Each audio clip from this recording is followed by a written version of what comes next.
a community of justice. Welcome to Bet Sedek, a community of justice. We're glad we had a little live problem, and so we're thankful you're here with us. We're thankful that you're here with us. If you are here with us, please share this with at least one person. Make sure that you already liked and subscribed to the channel. And don't forget our main channel, which is Shabbat Justice. That's our main channel. All right. Bet Sedek is our community justice. So we are a community here, a community of justice. And please subscribe to our main channel, which is called Shabbat Justice. Very, very important. So we will be talking about the day white Sabbath keepers will be black. All right, the day white Sabbath keepers will be black. Obviously, not literally, but the day they will start to be treated like they're black, like they're inferior, like they're the other. All right, very important. So let us go, let us get right into this. If you're watching, don't forget to like it. And please share this with us. And we do have someone live here with us. Thank you for being here with us. How's it going? Hopefully, your day is going well. When we're thankful that you are here. We're thankful that you are here. So we're going to get started.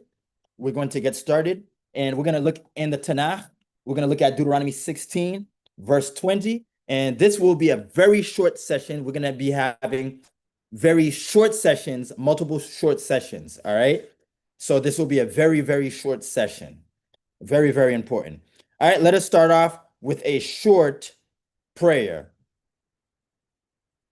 Eternal One, thank you for the Shabbat. Thank you for being with us and helping us that we could be here to fellowship with one another, with one another.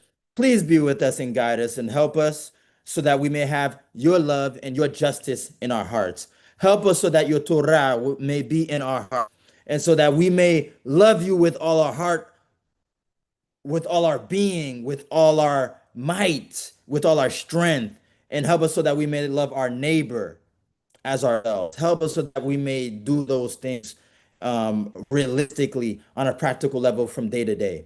Be with us. Put your justice within our hearts. Be with us and lead us in the paths of justice for your name's sake. Be with us. Fill me with your spirit as you did Bezalel when he was constructing the sanctuary. Fill me with your spirit. Give me wisdom and help that we may all this and closer to. Be with us, we pray. Amen. All right, so thank you. And you who are here live, please take a moment to like, subscribe if you haven't already, and please share this with someone else. Share this.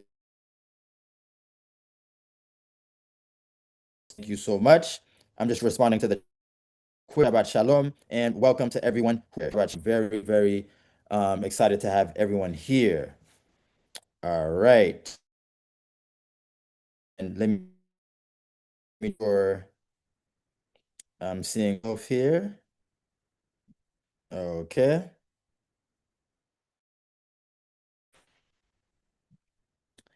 And here with us. So let us get into it. Deuteronomy 16 verse 20. It says justice must pursue so that you will live and inherit the land the eternal your God is giving you. I'm going to read that again. Justice you must pursue. And that's what we must pursue. We must thirst and hunger after justice. All right, because justice is the purpose of life. It's the end of life. That we're supposed to have the embodiment of justice within our life. And that's why we're supposed to seek it first. All right, we're supposed to seek first the Creator's reign and his justice. And if you look at Psalm 89, verse 14, it says, Mishpat and Sedek is the foundation of God's reign, of God's government, and mishpat, tzedek, judgment, and justice. And this is why justice is very important. And in Matthew 63, it says we're supposed to seek first the Creator's reign and his justice, dikaosune in Greek. That's justice, and that we need. So we're going to quickly go chapter verse 25. And we're going to go very fast. All right. Daniel chapter 7, verse 23.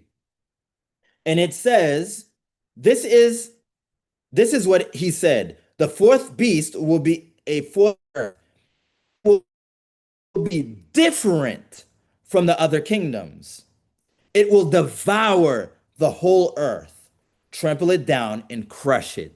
That's white supremacy. That's talking of the papal system of white supremacy. It was different than Babylon, Medo-Persia, and Greece. It built on all of those, and it became a white supremacist power based in Rome. It crushed all opposition. Very important. That's Daniel 7, verse 23. Very important when it talks about the genesis of this papal system. The papal system, what we're talking about is Roman Catholic Church. Rome is in Europe, all right? European supremacy, all right? The Roman Catholic Church system, very, very important. All right, now I'm going to share my slide real quick where we're just going to share some things and just so you could take a look.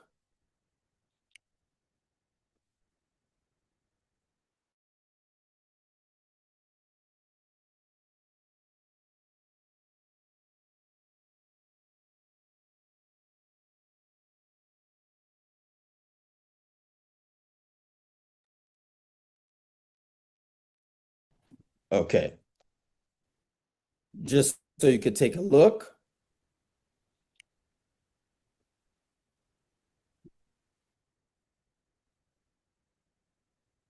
Okay, hopefully everyone can see the slide here. So we're talking about white Sabbath keepers. What will they choose? Will they choose white supremacy? Will they choose that road? Or will they choose the creator supremacy? Just all right, let so me you just, could take a look. It looks like there's something else playing. I'm sorry about that. So that's what we need to see. What will they choose? All right. What will they choose?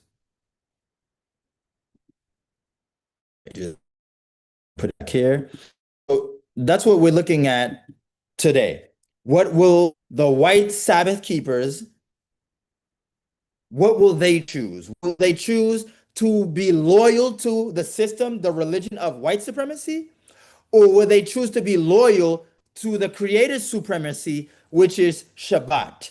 And you can see that in Psalm 92, where it says, it's a good thing to give praise unto the Eternal One, due to his, and it says, due to his name, El Elyon, which means God, the Supreme. Elyon means supreme. Many translations will say Most High, but we say the Most High Court. We say the Supreme Court. That's Elyon, Hebrew, Elyon. So the sign of El Elyon, the sign of the Creator's supremacy is Shabbat. Is that clear? So the dilemma with a lot of white Sabbath keepers is that when they align with the Shabbat, they will be seen as un-American. They will be seen as not going against Western civilization. They will be seen as not being conservative, not being true Republican. Or Democrat will be seen as not being for whites, not being patriotic. They'll be seen as traitors. They'll be seen as Jew lovers, Judaizers, or black lovers, or Negro lovers. They'll be seen as woke or Marxists, right? Or social justice warriors. This is what people will view them, all right? Just because they're keeping the Sabbath when Sunday sacredness becomes the mark of the beast. And Sunday sacredness will become the mark of the beast when they impose Sunday sacredness by law on a federal level. That's when it will become the mark of the beast.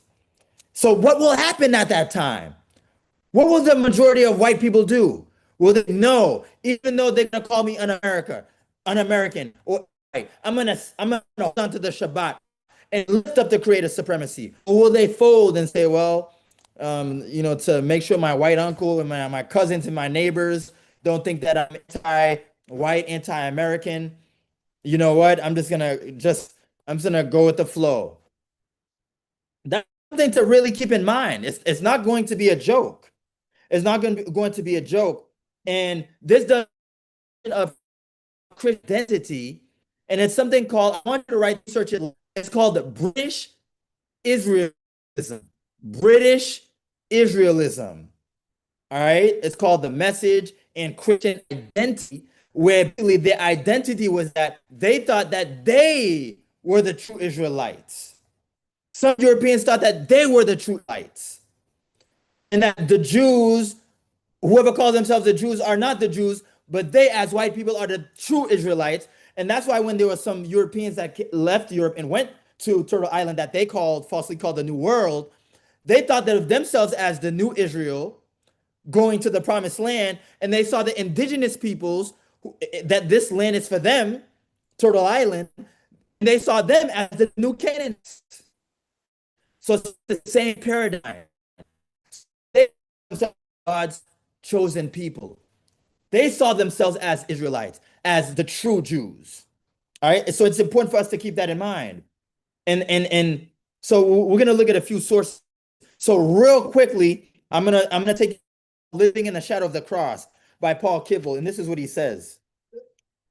All right, and I need you to understand this so you'll understand how all this plays a role. On the preface on page 15 and 16, it says this: researching the history of racism led me to understand that before Europeans understood themselves to be white, they thought of themselves as Christians.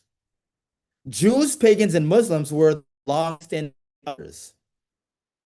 It was only when some Jews of Americans and enslaved Africans began to convert to Christianity that white Christians felt the need to draw an uncrossable line.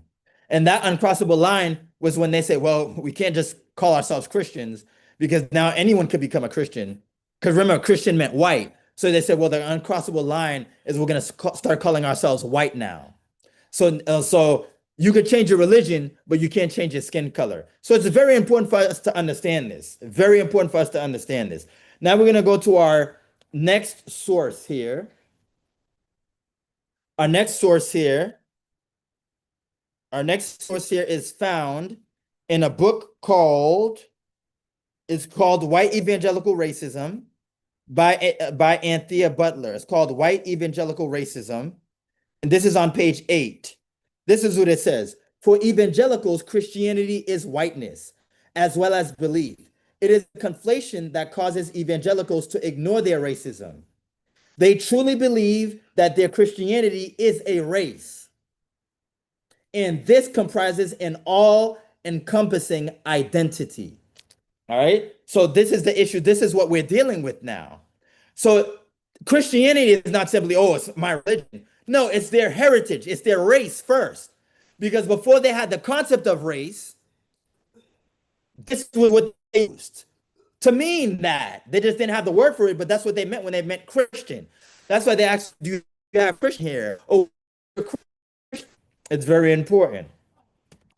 All right. And in this book called Christian Supremacy by Magda Tedder, the subtitle is Reckoning with the Roots of Anti-Semitism and Racism. Listen to what she said in this book.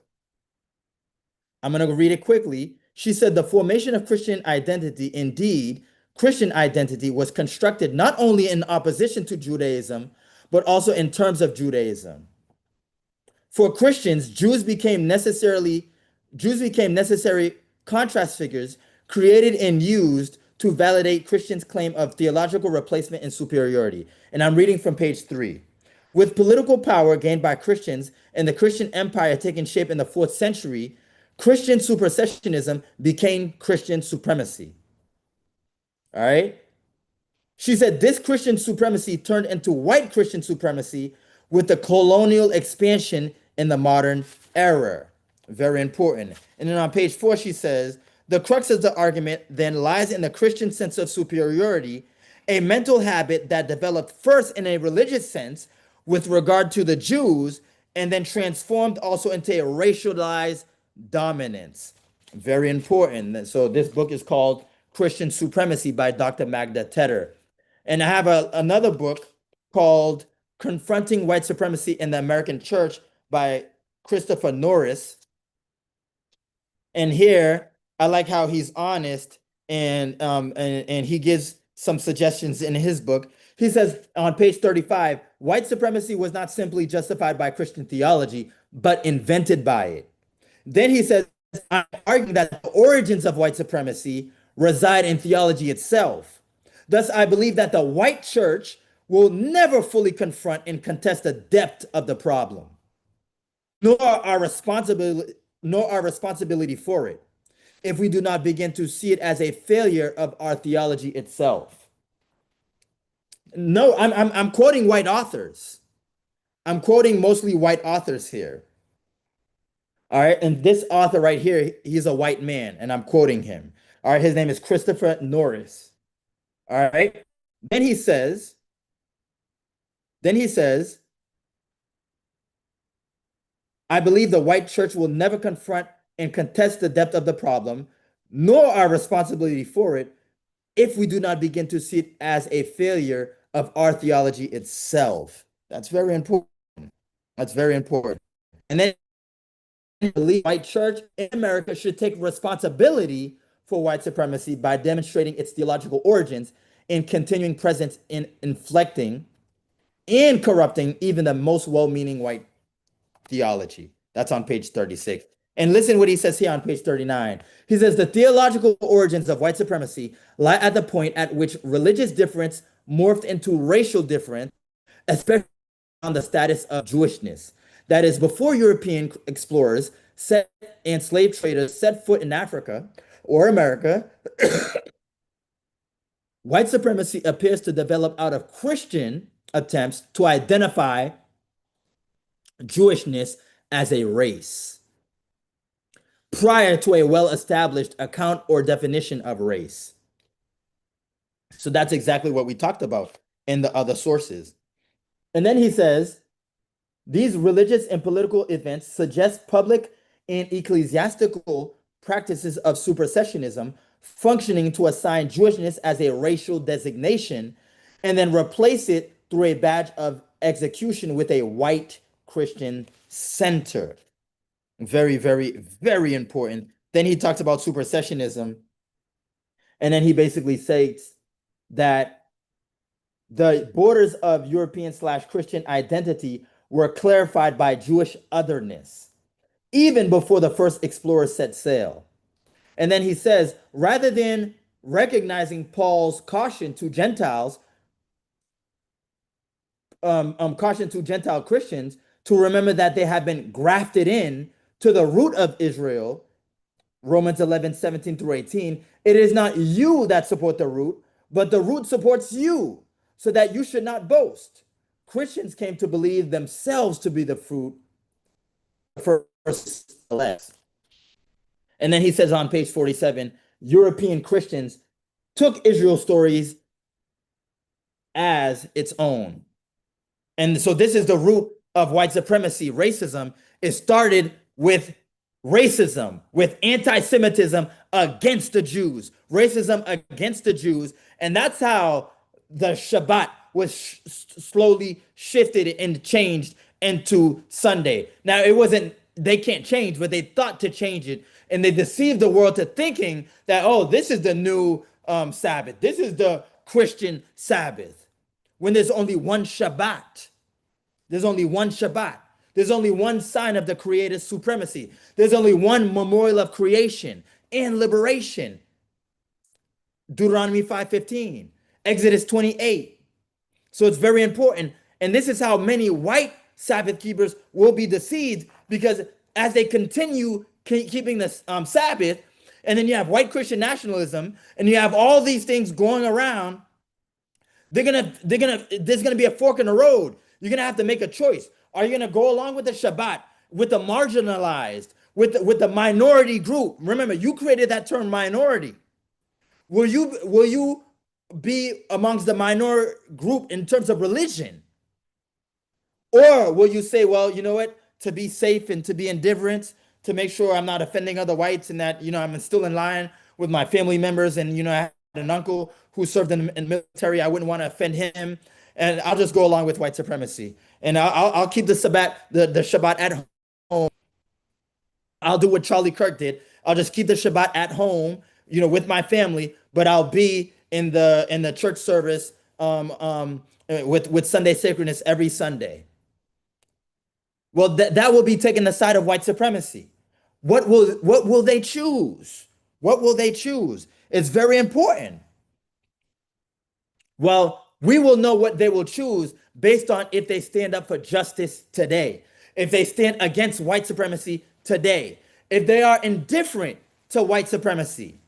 Never preach about it, never teach about it, never preach about it Shabbat morning, never have a series about it. You only preach about it for 2 minutes under the name racism, which is more vague because now you define racism as anyone can be racist. You're going to say blacks can be racist, Indians can be racist, when the functional definition of racism is white supremacy, and white supremacy is racism. Because racism is white supremacy. It's people who classify themselves as white. White people created the term white supremacy. But it did not start in the United States of America. It did not start in Pulaski, Tennessee, in rural Tennessee with the KKK. That's what a lot of people think when they think of white supremacy. White supremacy is simply Europeans or pan-European, white people classifying themselves as white, having all the authority and power, and they grant people permission and do other things in all areas of life. That is white supremacy. White supremacy doesn't mean hating non-white people. White supremacy doesn't mean bigotry. It simply means people who classify themselves as white, having all the supreme authority on this earth, and they control and dominate all the affairs on this earth while mistreating non-white people. It doesn't necessarily mean hating non-white people. They have all the authority and all the power. And so when you need something done, you need to get permission. They control, they dominate. That is white supremacy. White supremacy is racism. Racism is white supremacy. And part of the symbol of white supremacy is Sunday sacredness, because it started due to supersessionism, which is a fancy word that simply means replacement theology, because whites at that time wanted to believe that they replaced the European church replaced the Jews. And they wanted to cast everything aside that they deemed Jewish. The Passover. That's why they came up with Easter. They said, forget about 14 of Nisan. We're going to have it on Sunday. You know what? We're going to have Easter every single Sunday. And then they gave you the lie that says due to the resurrection of white Jesus, when that's not the truth. When Yeshua, the non-white anointed one of Yisrael, never taught that. So this is how many people will be deceived. Because the shift from Shabbat to Sunday was due to two core reasons. And then there was other underlying reasons, but two core reasons. The main reason, number one, was due to anti-Jewish racism. Just look up Ignatius. Look up Justin Martyr. Look up those people. Look up the church fathers. It was due to anti-Jewish racism, anti-Semitism. And number two was Roman sun worship. European sun worship was very popular. And then they figured, hold on, well, we already do not like the Jews, and we colonized them, and we don't like them. They're inferior to us. And we don't want to Judaize. Judaize was an ethnic slur. It's like saying we don't want to follow those lesser peoples, like Judaize. It was about identity. It was about that you're inferior. So they wanted to maintain their European Christian identity as superior, as supreme to all other peoples. And then and then they wanted to maintain their Roman sun worship. Those were the two main reasons. And then they always maintained Sunday sacredness, Sunday worship by racism. That's why you had all these lynchings. All right, very important. It was always maintained. So Sunday sacredness was always maintained by lynchings and by doing all of these things. It's very important for us to understand these things.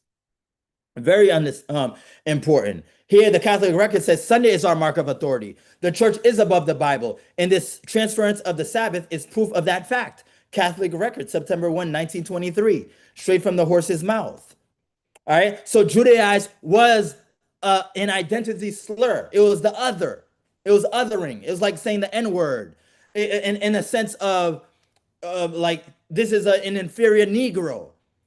This is a gypsy. This is a whatever term people like to say. It was a racial slur. It was religious othering. All right. It's very important for us to keep these things in mind.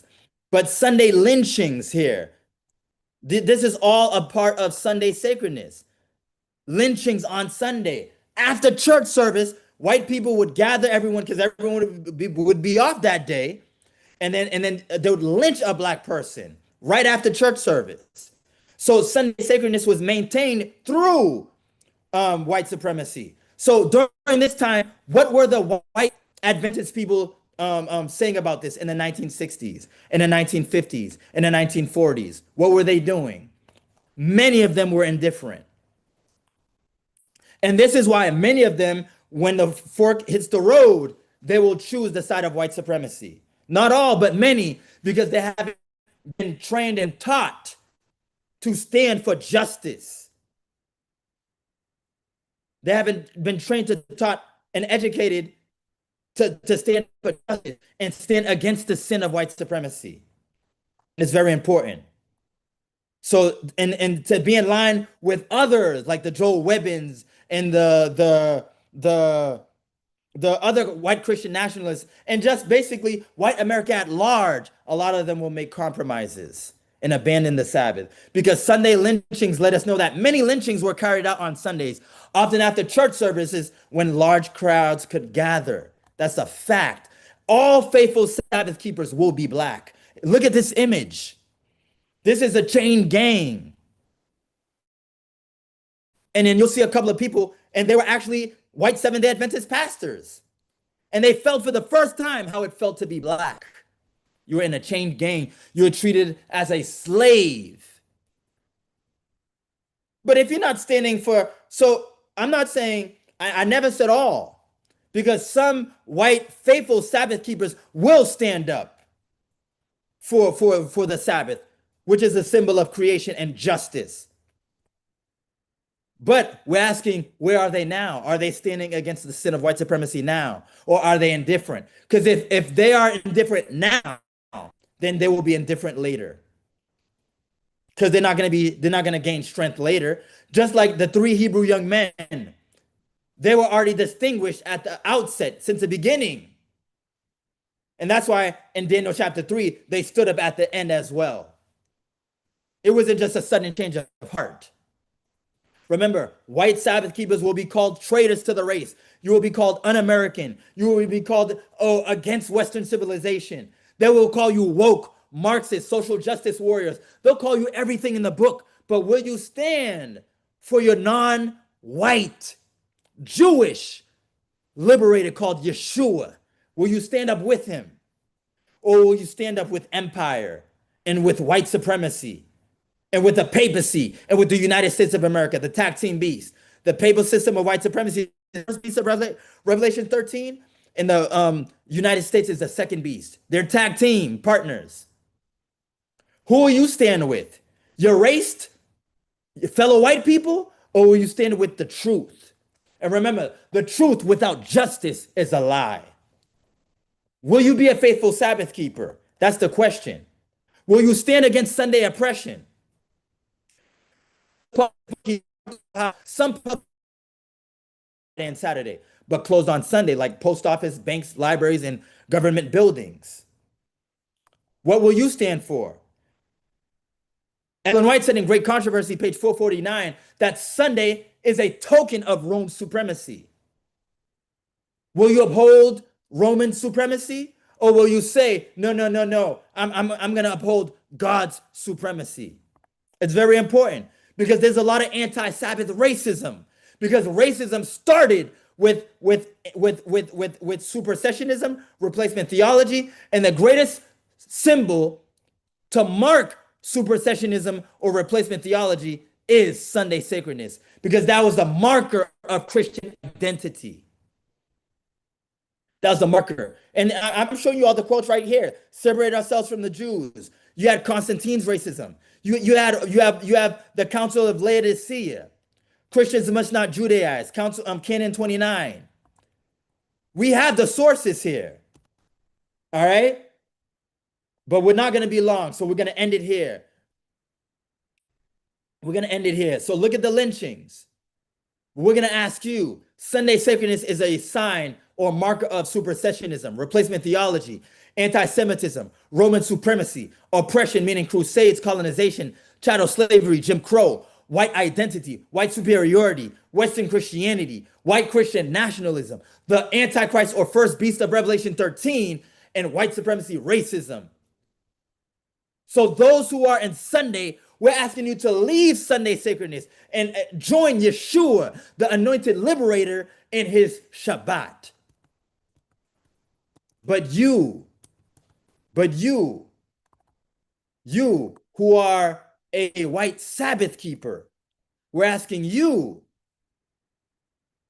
will you stay faithful to the Shabbat? That's what we're asking you. Will you stay faithful to the Shabbat? Will you hold on to the Creator's supremacy and acknowledge and stand in his justice? And if you're saying, yes, that's what I will do, then why not start today? Why not start today? Because being against white supremacy does not mean being against white people. It's being against Babylon, the papal system of Babylon, which started this system of white supremacy, which is actually religious. People say, well, it's social, it's political. Well, the root of it is religion. It is a religion. Because remember, before they called themselves white, they called themselves Christian. So it was always about Christian supremacy. It was always about religious supremacy, headquartered in Rome, in Europe. So we're asking you, will you stand fast and hold on to the Shabbat?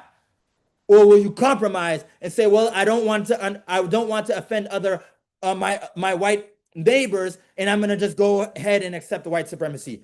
What will you choose, my fellow white Sabbath keepers? Whether you be Adventist, whether you be Messianic, whether you be Church of God Seventh Day, whether you be Seventh Day Baptist Seventh Day, what will you choose? Will you choose the Creator's supremacy, or will you choose white supremacy? You decide. But remember, the truth without justice is a lie.